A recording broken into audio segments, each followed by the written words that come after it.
Can spring be black and white? Is there eternal February? Are golden words devalued? Unfortunately, Ukraine knows the answers to all these questions. Unfortunately, the answers are yes.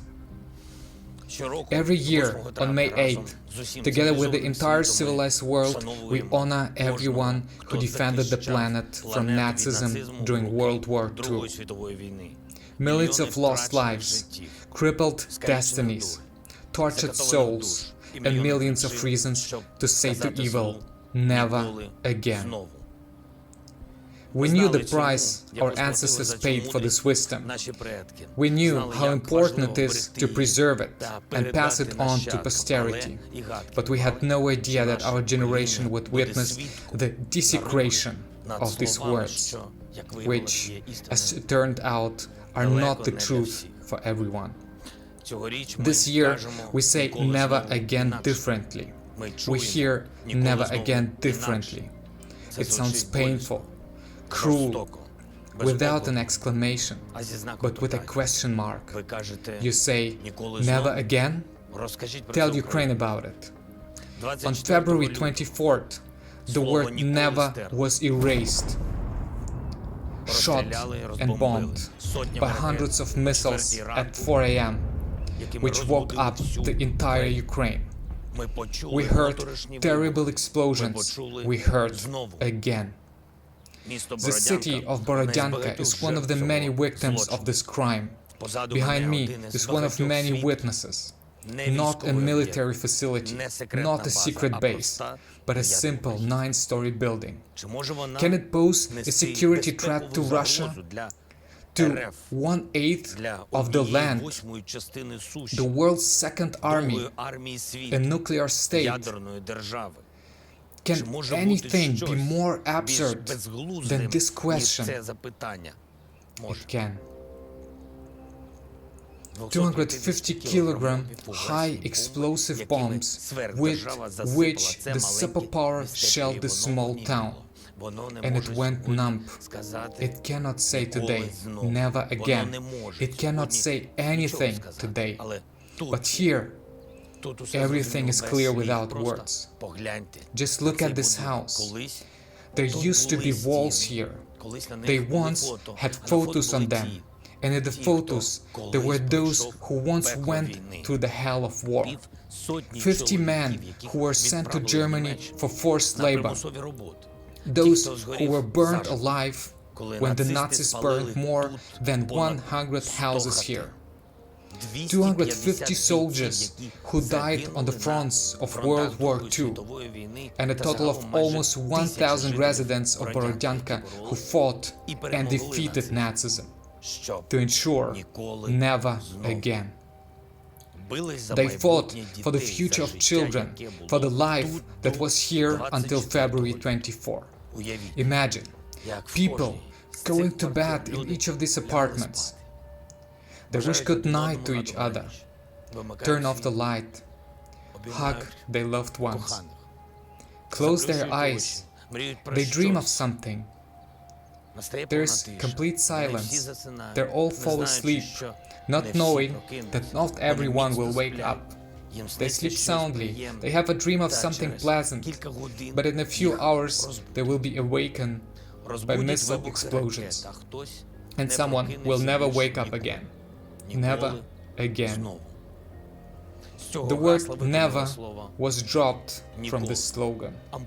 Amputated during this so-called special operation, they stabbed a knife in the heart and looking into the eyes said, "It's not us." Tortured with the words, "Not everything is so unambiguous." Killed never again, saying, "We can repeat." And so it happened.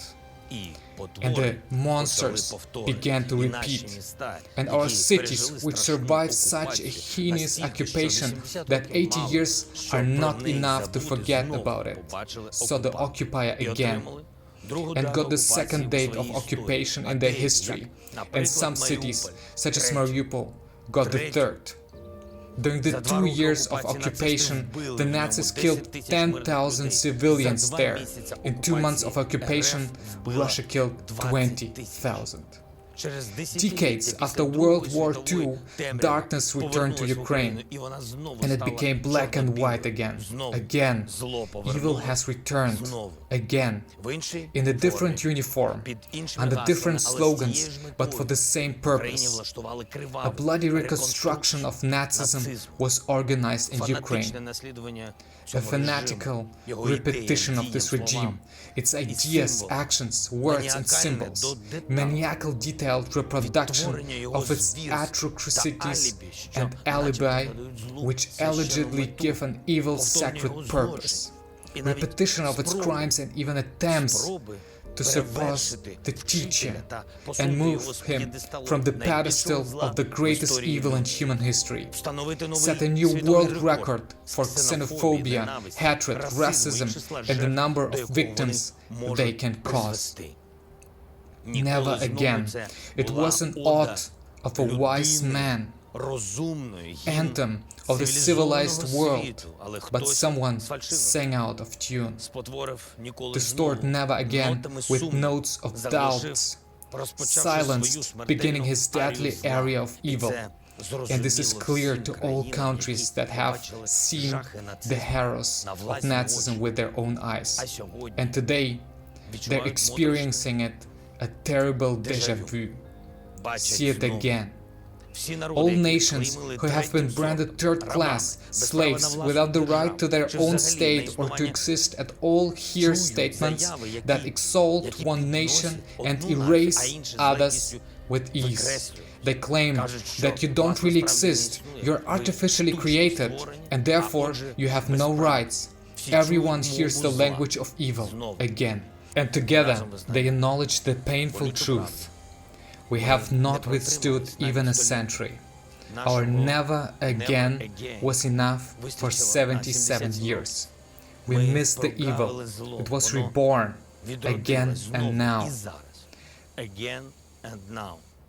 This is understood by all countries and nations who support Ukraine today.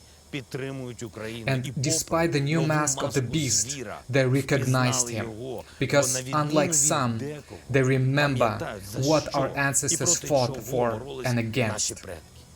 They did not confuse the first with the second, did not change their places, did not forget. The Poles didn't forget on whose land the Nazis began their march and fired the first shot of World War II. Didn't forget how evil first accuses you, provokes you, calls you an aggressor, and then attacks at 4:45 a.m., saying it's self-defense. And they saw how it repeated on our land. They remember the Nazis destroyed Warsaw, and they see what was done to Mariupol. The British people did not forget how the Nazis wiped out Coventry, which was bombed 41 times, how the Moonlight Sonata from the Luftwaffe sounded when the city was continuously bombed for 11 hours. How its historic center, factories, St. Michael's Cathedral were destroyed, and they saw missiles hit Kharkiv. How its historic center, factories, and the Assumption Cathedral were damaged. They remember London being bombed for 57 nights in a row. Remember how V2 hits Belfast, Portsmouth, Liverpool, and they see cruise missiles hit Mykolaiv, Kramatorsk, Chernihiv. They remember how Birmingham was bombed, and they see its sister city Zaporizhia being damaged. The Dutch remember this, how Rotterdam became the first city to be completely destroyed when the Nazis dropped 97 tons of bombs on it. The French remember this. Remember Oradour-sur-Glane, where the SS burned 500,000 women and children alive. Mass hangings in Tulle, The massacre in the village of Ask, thousands of people at a resistance rally in occupied Lille. They saw what was done in Bucha, Irpin, Borodyanka, Volnovavka and Trostyanets. They see the occupation of Kherson, Melitopol, Berdyansk and other cities where people do not give up, and thousands of them go to peaceful rallies, which are beyond the power of the occupiers, and all they can do is shoot at civilians. The Czech have not forgotten this. How in less than a day the Nazis destroyed Lidice, leaving only ashes from the village. They saw Popasna destroyed. There are not even ashes left from it.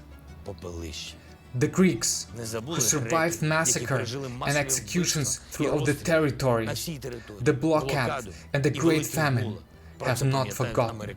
This is remembered by Americans who fought evil on two fronts, who passed Pearl Harbor and Dunkirk with the Allies, and together we are going through new, no less difficult battles.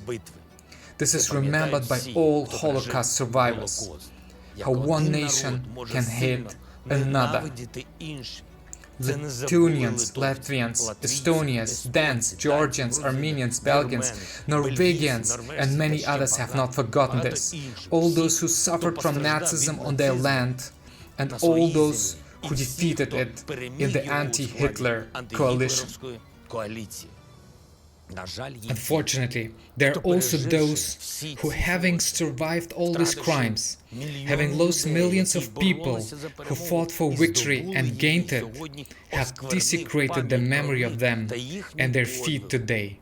The one who allowed the shelling of the cities of Ukraine from his land.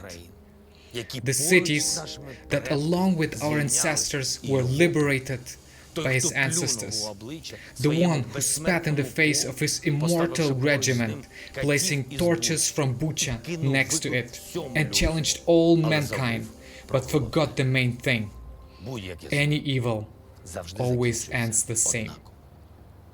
It ends.